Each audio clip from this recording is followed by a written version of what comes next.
Gênesis capítulo 29. Jacó seguiu viagem em direção ao povo do Oriente e chegou a um poço situado numa área aberta. 3 rebanhos de ovelhas se aglomeravam à volta dele. Era daquele poço que os rebanhos bebiam, e ele estava coberto por uma pedra muito grande. Depois que todos os rebanhos chegavam, os pastores rolavam a pedra e davam água para as ovelhas. Em seguida, rolavam a pedra de volta para cobrir o poço. Jacó perguntou aos pastores: "Amigos, de onde vocês são?" Eles responderam: "Somos de Harã." "Vocês conhecem Labão, filho de Naor?" indagou Jacó. "Sim, conhecemos." Jacó continuou perguntando: "Ele está bem?" Eles responderam: "Sim, muito bem. E ali está chegando Raquel, a filha dele, trazendo o rebanho." Jacó disse: "Ainda vai demorar para escurecer. Acho que ainda não está na hora de recolher as ovelhas, está? Deem água para os rebanhos e levem as ovelhas de volta ao pasto." Eles disseram: "Não podemos fazer isso.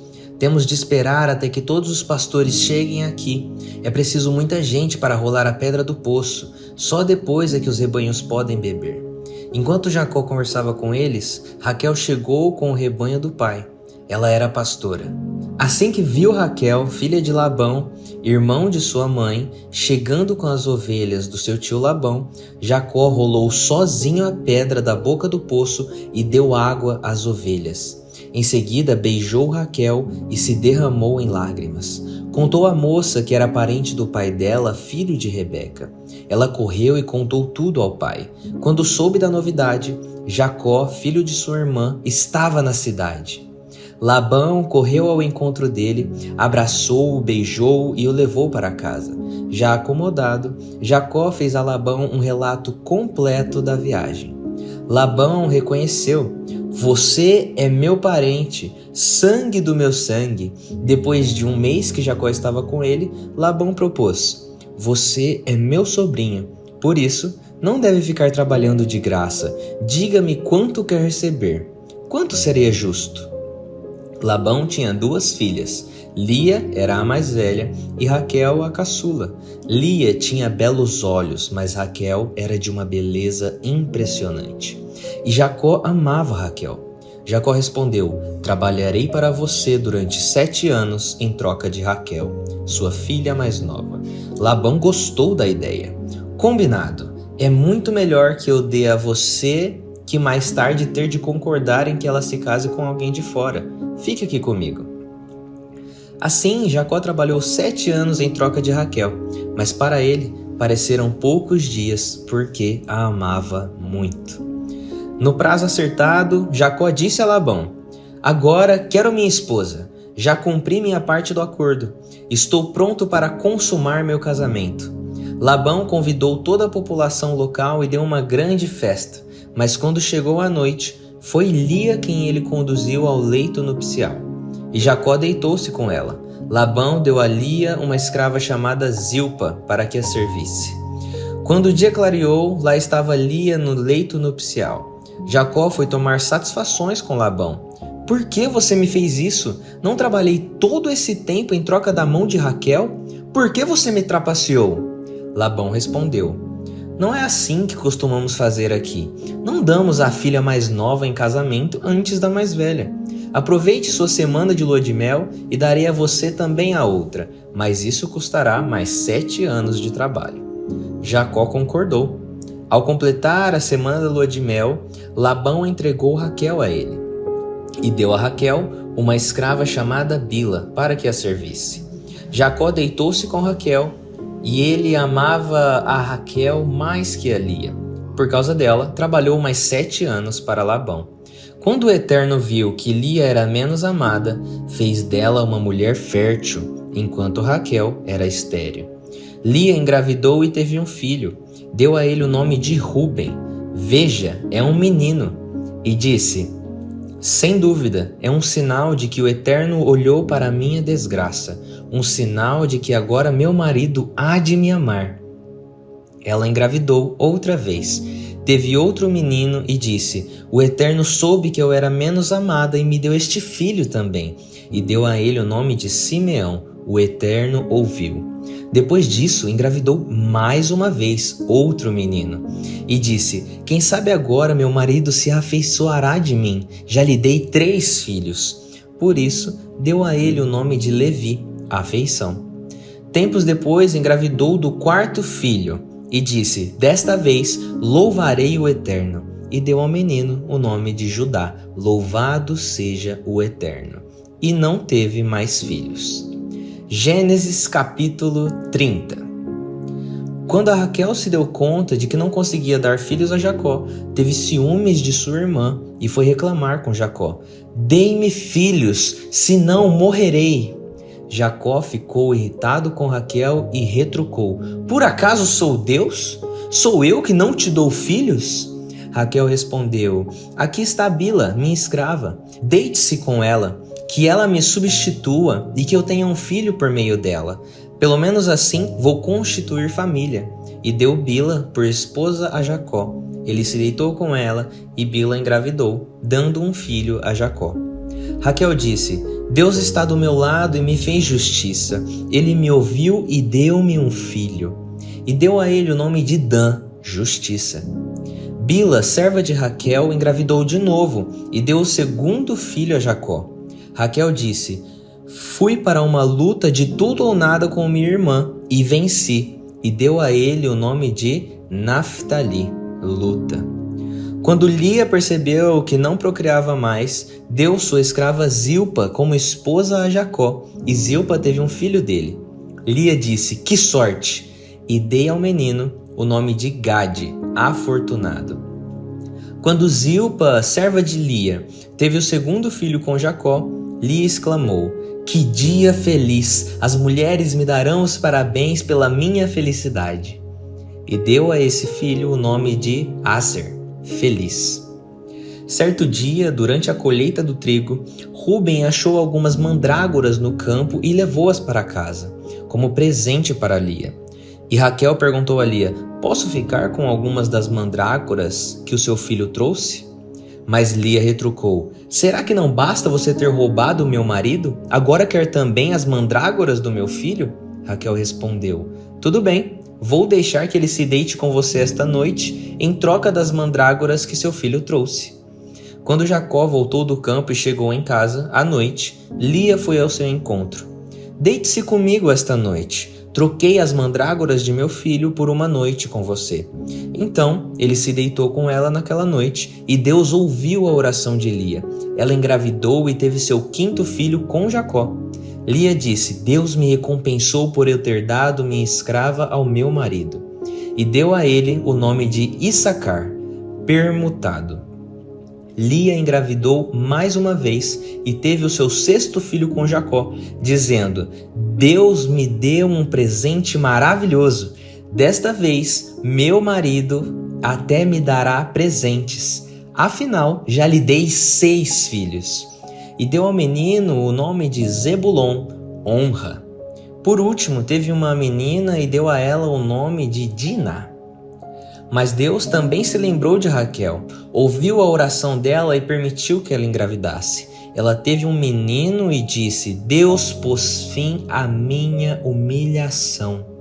E deu a ele o nome de José, acréscimo, orando que o Eterno me dê ainda outro filho.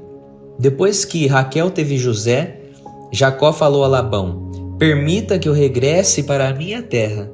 Quero minhas esposas porque trabalhei por elas e meus filhos. Você é testemunha de como trabalhei duro para você. E Labão disse: eu prefiro você aqui. Consultei o Eterno e fiquei sabendo que ele tem me abençoado por sua causa. E continuou: por isso, diga quanto quer de salário e eu pagarei. Jacó respondeu: você sabe quanto meu trabalho tem significado e como seus rebanhos aumentaram sob meus cuidados. O rebanho minúsculo que você tinha quando cheguei, hoje é bem grande. Tudo o que fiz trouxe bênçãos a você. Será que não chegou a hora de eu fazer alguma coisa pela minha família? Quanto devo a você? Perguntou Labão. Jacó disse: você não me deve nada. mas tenho uma sugestão. Voltarei a pastorear e cuidar de seus rebanhos. Vou passar por todo o seu rebanho hoje e separar todas as ovelhas malhadas ou manchadas, todos os cordeiros de cor escura e todos os cabritos manchados ou malhados. Eles serão meu pagamento. Assim, não haverá nenhuma desconfiança na hora de calcular meu pagamento. Se você encontrar algum cabrito que não seja manchado ou malhado, ou alguma ovelha que não seja preta, saberá que eu os roubei. Labão concordou. Parece justo. Combinado então. Mas, naquele mesmo dia, Labão retirou todos os bodes manchados e listrados e todas as cabras manchadas e malhadas, todo animal que tivesse mesmo uma única pinta branca e também as ovelhas pretas, e os pôs aos cuidados de seus filhos, longe de Jacó, numa distância equivalente a 3 dias de viagem. Enquanto isso, Jacó continuava a pastorear o que havia restado do rebanho de Labão. Mas Jacó tinha um plano. Arrancou galhos de álamo, amendoeira e plátano e retirou a casca, criando o efeito de listras brancas. Ele prendeu os galhos descascados diante do bebedouro usado pelos rebanhos. Na época do acasalamento, os animais vinham beber e acasalavam em frente aos galhos listrados. Como resultado, os filhotes que nasciam eram listrados, malhados ou manchados. Jacó posicionava as ovelhas diante dos animais escuros de Labão. Dessa maneira, ele separou rebanhos diferentes para si, sem os misturar com os de Labão. Quando os animais fortes estavam na época de acasalamento, Jacó colocava os galhos no bebedouro à vista deles, para que acasalassem diante dos galhos. Mas não colocava os galhos diante dos animais fracos. Dessa maneira, os animais fracos ficavam com Labão e os mais fortes para Jacó. Assim, o homem ia ficando cada vez mais rico, possuindo rebanhos enormes e muitos empregados, além de camelos e jumentos. Gênesis capítulo 31. Jacó ficou sabendo que os filhos de Labão falavam dele. Jacó usou a riqueza de nosso pai para enriquecer à custa dele. Ao mesmo tempo, Jacó percebeu que o comportamento de Labão havia mudado para com ele. Não existia mais cordialidade. Foi então que o Eterno disse a Jacó: volte para casa, para o lugar em que você nasceu. Eu acompanharei você. Jacó mandou um recado para Raquel e Lia, para que fossem se encontrar com ele no campo, onde os rebanhos estavam. Ele disse: tenho notado que o pai de vocês não é mais o mesmo comigo, não me trata como antes. Mas o Deus de meu pai ainda é o mesmo e está comigo. Vocês são testemunhas de como trabalhei para seu pai. Ainda assim ele me enganou diversas vezes, mudando sempre o meu salário. Mas Deus nunca permitiu que ele me prejudicasse. Quando ele dizia, o seu salário agora serão os animais malhados, o rebanho todo começava a ter filhotes malhados. Quando dizia, de agora em diante o seu salário será pago com os animais listrados, o rebanho inteiro começava a ter filhotes listrados. Várias vezes Deus usou os animais do pai de vocês para me recompensar. Certa vez, os rebanhos estavam na época de acasalamento e tive um sonho. Vi os bodes todos listrados, manchados ou malhados e estavam acasalando. No sonho, um anjo de Deus me chamou e disse, Jacó? E eu disse, sim. Ele me disse, olhe bem, veja que todos os bodes do rebanho que estão acasalando são listrados, manchados ou malhados. Sei o que Labão tem feito a você. Eu sou o Deus de Betel, onde você consagrou uma coluna e fez um voto. Agora vá, saia deste lugar e volte para sua terra natal. Raquel e Lia disseram, por acaso ele nos tratou melhor? Recebemos tratamento pior que o de estranhas. Ele só queria o dinheiro que conseguiu nos vendendo e até já gastou tudo. Todos os bens que Deus tirar de nosso pai e nos devolver será justo, pois são nossos e de nossos filhos. Vá em frente, faça o que Deus disse. E foi o que Jacó fez. Acomodou seus filhos e esposas sobre os camelos, reuniu seus animais e tudo que havia adquirido em Padã Arã, disposto a tomar o rumo da casa de seu pai Isaque, na terra de Canaã. Numa hora em que Labão estava tosqueando as ovelhas, Raquel roubou os deuses da casa de seu pai. Jacó havia ocultado seus planos tão bem que Labão nem fazia ideia do que estava acontecendo. Toda aquela movimentação passou despercebida a ele. Jacó partiu com tudo que ele possuía e em pouco tempo já estava do outro lado do Eufrates, seguindo para a região montanhosa de Gileade. 3 dias depois, Labão recebeu a notícia: Jacó fugiu. Labão reuniu seus parentes e saiu em perseguição dele. 7 dias depois, alcançou-o na região montanhosa de Gileade. Mas naquela noite, Deus apareceu em sonho a Labão, o arameu, e disse: Cuidado com o que você vai fazer a Jacó. Quando Labão o alcançou, as tendas de Jacó estavam armadas nas montanhas de Gileade, e Labão armou as suas no mesmo lugar. Labão disse: O que você tinha na cabeça quando resolveu não me contar nada e sair às escondidas, levando embora minhas filhas como se fossem prisioneiras de guerra? Por que você resolveu fugir como faz um ladrão durante a noite? Por que não me contou nada? Pois eu teria feito uma grande festa de despedida para você, com música, flautas e tamborins. Mas você não permitiu nem mesmo que eu desse um beijo em minhas filhas e meus netos. Foi uma burrice da sua parte. Se eu quisesse, poderia acabar com você agora mesmo. Mas o Deus de seu pai falou comigo na noite passada. Cuidado com o que você vai fazer com Jacó. Eu até entendo. Você foi embora porque estava com saudades de casa. Mas por que você roubou os deuses da minha casa? Jacó respondeu a Labão: Eu fiquei com medo de você tirar suas filhas de mim por meio da força bruta. Mas quanto aos seus deuses, se você os encontrar com alguma pessoa aqui, essa pessoa será morta. Procure aqui na frente de todos nós. Se encontrar alguma coisa que pertence a você, pode levar. Jacó não sabia que Raquel havia roubado os deuses. Labão entrou na tenda de Jacó, na de Lia e nas tendas das 2 escravas, mas não os encontrou. Quando saiu da tenda de Lia, foi para a tenda de Raquel. Mas ela havia escondido os deuses dentro de uma almofada e estava sentada sobre ela.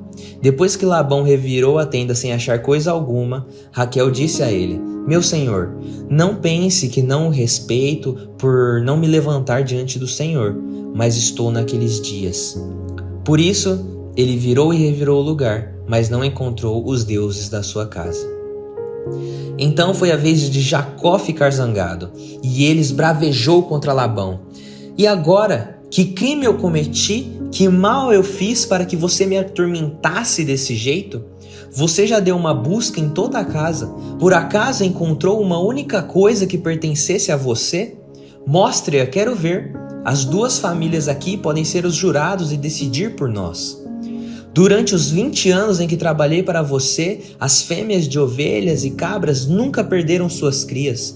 Nunca me alimentei dos carneiros do seu rebanho. Jamais deixei de indenizar você por algum animal que tivesse sido devorado por alguma fera. Paguei tudo do meu bolso. Na verdade, você me obrigava a pagar. Quer eu tivesse culpa, quer não. Eu saía sempre, não importava como estivesse o tempo, fosse um calor de rachar, fosse um frio de congelar, e passei muitas noites em claro. Durante os 20 anos foi o que fiz. Trabalhei como escravo durante 14 anos em troca de suas 2 filhas e mais 6 anos por seu rebanho, e você mudou meu salário 10 vezes. Se o Deus de meu pai, o Deus de Abraão e o temor de Isaque não estivesse comigo, você teria me mandado embora sem 1 centavo no bolso. Mas Deus viu a situação em que eu me encontrava e como eu trabalhava duro. Então, ontem à noite, ele pronunciou seu veredito. Mas Labão se defendeu. As minhas filhas são minhas, as crianças são minhas e o rebanho é meu. Tudo o que está aqui é meu. Mas que posso fazer no caso de minhas filhas e dos filhos que elas tiveram? Vamos acertar as coisas entre nós e fazer uma aliança. Deus será a nossa testemunha. Jacó pôs uma pedra na posição vertical, como uma coluna. Em seguida, chamou sua família e disse: Tragam mais pedras. Eles ajuntaram as pedras, fizeram uma pilha e comeram ali do lado do monumento improvisado. Labão deu a ele um nome aramaico, Jegar Saaduta, monumento da testemunha. Jacó fez o mesmo, mas com um nome hebraico, Galeede, monumento da testemunha. Labão disse: a partir de agora, este monumento será testemunha entre mim e você. É por isso que se chama Galeede, monumento da testemunha. Ele também se chama Mispá, torre de vigia, pois Labão disse: o Eterno vigie entre mim e você, quando um não estiver vendo o outro. Se você maltratar minhas filhas, ou tomar outra mulher por esposa quando ninguém estiver por perto, Deus verá e será testemunha entre nós. Labão disse ainda a Jacó: este monumento e esta coluna de pedras que ergui servirão de testemunhas de que não passarei desse ponto para prejudicá-lo, nem você passará ao outro lado com a intenção de me prejudicar. O Deus de Abraão e o nosso Deus de Naor, o Deus do antepassado deles, fará justiça entre nós. Jacó jurou em nome do temor, o Deus de seu pai Isaque, e ofereceu um sacrifício na montanha. Também prestou culto ali, chamando todos os membros da família para a refeição. Eles comeram e passaram a noite na montanha. Labão levantou-se bem cedo na manhã seguinte, beijou os netos e as filhas, abençoou todos eles e foi embora para casa. Gênesis 32. Jacó seguiu viagem. No caminho, os anjos de Deus encontravam-se com ele. Ao vê-los, Jacó exclamou: o acampamento de Deus! E deu lugar ao nome de Maanaim, acampamento. A certa altura, Jacó enviou mensageiros a seu irmão Esaú, mais à frente, na terra de Seir, em Edom, com as seguintes instruções: digam o seguinte ao meu senhor Esaú, mensagem do seu servo Jacó: eu estava com Labão e só agora tive condições de sair de lá. Consegui adquirir gado, jumentos e ovelhas, além de servos e servas. Meu senhor, digo essas coisas na esperança de que me aceite. Os mensageiros voltaram a Jacó e informaram: falamos com seu irmão Esaú, e ele está vindo ao seu encontro, mas está acompanhado de 400 homens. Jacó ficou apavorado.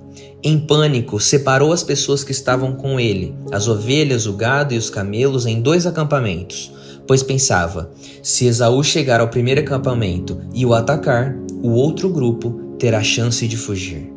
Então Jacó orou: Deus de meu pai Abraão, Deus de meu pai Isaque, o Eterno, que me disseste: volte para a terra de seus pais e farei bem a você. Eu não mereço todo o amor e toda a fidelidade que tens mostrado para comigo. Quando saí deste lugar e atravessei o Jordão, levava apenas a roupa do corpo, mas olha para mim hoje, 2 acampamentos. Por favor, salva-me da fúria e da violência de meu irmão. Tenho medo de que ele venha e ataque todos nós, a mim, as mães e as crianças. Tu mesmo disseste: eu serei bom para você. Tornarei seus descendentes como a areia do mar, tantos que não se podem contar. Ele passou a noite ali mesmo. Então, de tudo que possuía, preparou um presente para seu irmão: 200 cabras, 20 bodes, 200 ovelhas e 20 carneiros, 30 camelas com suas crias, 40 vacas e 10 touros, 20 jumentas e 10 jumentos. Pôs um servo para cuidar de cada grupo de animais e disse: vão na frente e mantenham uma boa distância entre cada grupo de animais. Ao homem que estava na linha da frente, ele deu a seguinte instrução: quando meu irmão Esaú chegar perto e perguntar: quem é seu senhor? Quem é o dono disso tudo? Responda: seu servo Jacó. Estes são presentes para o meu senhor Esaú. Jacó está a caminho. E deu as mesmas instruções ao segundo e ao terceiro empregado, aonde cada vez, à medida que saíam com seus grupos de animais. Digam: seu servo Jacó está a caminho. Ele pensava: vou abrandar a fúria dele com um presente após o outro. Assim, quando eu estiver frente a frente com ele, talvez sinta alegria em me receber. Dessa maneira, os presentes seguiram adiante de Jacó, e ele ficou para trás, disposto a passar a noite no acampamento. Mas durante a noite, ele se levantou, pegou as 2 esposas, as 2 escravas e seus 11 filhos e atravessou o vale do Jaboque. Deixou-os em segurança do outro lado do ribeiro com todos os seus bens. Jacó ficou sozinho do outro lado e um homem começou a lutar com ele. A luta durou até o dia raiar. Quando viu que não conseguia vencê-lo na luta, o homem deslocou de propósito o quadril de Jacó. O estranho disse: "Deixe-me ir embora, o dia já raiou." Mas Jacó retrucou: "Não deixarei você ir sem que me abençoe." O homem perguntou: "Qual é o seu nome?" Ele respondeu: "Jacó." E o homem disse: "Não mais. Seu nome não será mais Jacó. De agora em diante será Israel, aquele que luta com Deus. Você lutou com Deus e levou vantagem." E Jacó perguntou: "Qual é o seu nome?" O homem respondeu: "Por que você quer saber o meu nome?" Dito isso, abençoou Jacó ali mesmo. Jacó deu ao lugar o nome de Peniel, face de Deus, pois disse: "Vi Deus face a face e sobrevivi." O sol despontava quando ele saiu de Peniel, mancando por causa do quadril. É por isso que, até o dia de hoje, os israelitas não comem o músculo do quadril, pois o quadril de Jacó foi deslocado. Mateus 8. Jesus desceu da montanha com os aplausos da multidão ainda soando nos seus ouvidos. De repente, apareceu um leproso que se ajoelhou diante de Jesus e pediu: "Mestre, se o Senhor quiser, pode me purificar." Jesus estendeu a mão, tocou o leproso e disse: "Eu quero, fique limpo." Todos os sinais da lepra desapareceram na hora. Jesus então lhe disse: "Não diga nada a ninguém. Apenas se apresente ao sacerdote para que ele confirme a sua cura e leve a oferta de gratidão a Deus, ordenada por Moisés. Que sua vida purificada e grata, não suas palavras, dê testemunho do que eu fiz." Assim que Jesus entrou na cidade de Cafarnaum, um capitão romano veio ao seu encontro. Ele estava muito aflito. "Senhor, o meu criado está doente. Ele não consegue andar e sente dores terríveis." E Jesus disse: "Vou até lá para curá-lo." "Ah, não!" protestou o capitão. "Não quero que o Senhor tenha todo esse trabalho. Basta uma ordem sua e o meu criado ficará bom. Eu sou um homem que recebe e dá ordens. Eu digo a um soldado: vá, e ele vai. A outro: venha, e ele vem. Ao meu escravo: faça isso, e ele faz." Surpreso, Jesus declarou: "Ainda não vi esse tipo de fé singela em Israel, o povo que deveria saber como Deus atua. Este homem é o início de muitos estrangeiros que logo virão de todas as partes do mundo, do Oriente e do Ocidente, para participar do banquete do reino de Deus com Abraão, Isaque e Jacó. Já os que cresceram na fé, mas nunca a tiveram de fato, ficarão do lado de fora, isolados da graça, perguntando o que aconteceu." Voltando-se a capitão, Jesus ordenou: "Vá, o que você acreditava que ia acontecer, aconteceu." Naquela hora, o criado dele ficou bom. Isso aconteceu na frente da casa de Pedro, e Jesus, ao entrar na casa, deparou com a sogra de Pedro, que ainda estava na cama, ardendo em febre. Ele tocou a mão dela e a febre se foi. A mulher levantou-se da cama e foi preparar o jantar para ele. Ao anoitecer, trouxeram a Jesus várias pessoas afligidas por demônios e ele as livrou daquele tormento. Operou também cura física em vários doentes. Tudo isso cumpriu o conhecido sermão profético de Isaías: "Ele levou nossas doenças, ele carregou as nossas enfermidades." Percebendo que a multidão de curiosos crescia a cada minuto, Jesus disse aos discípulos que era melhor sair dali. Assim, foram para outro lado do mar. À saída, um mestre religioso perguntou se podia ir com eles. "Com o Senhor irei para qualquer lugar", declarou ele. Jesus foi direto ao ponto: "Está mesmo disposto a isso? Saiba que não costumamos ficar nas melhores hospedagens." Outro seguidor pediu: "Mestre, preciso que o Senhor me libere por alguns dias. Tenho de cuidar do funeral do meu pai." Jesus recusou: "Prioridades em primeiro lugar. Seu compromisso deve ser com a vida, não com a morte. Siga-me, busque a vida. Então ele e os discípulos entraram no barco, entretanto enfrentaram uma terrível tempestade no mar. As ondas furiosas atacavam a embarcação e enquanto isso Jesus dormia. Os discípulos o acordaram implorando: Mestre, salva-nos, nós vamos morrer. Jesus, porém, repreendeu os discípulos. Por que tanto medo? Vocês não têm fé? Em seguida ele se levantou e ordenou ao vento que cessasse e o barulho do mar que ficasse quieto. Silêncio, foi a ordem, e o mar ficou em plena calmaria. Os homens esfregaram os olhos perplexos. O que é isso? O vento e o mar obedecem ao comando dele. Eles desembarcaram na terra dos Gadarenos e encontraram 2 loucos que vinham ao cemitério, os quais eram vítimas de demônios. Os 2 aterrorizavam a região, de modo que ninguém mais se atrevia a passar por aquele trecho da estrada.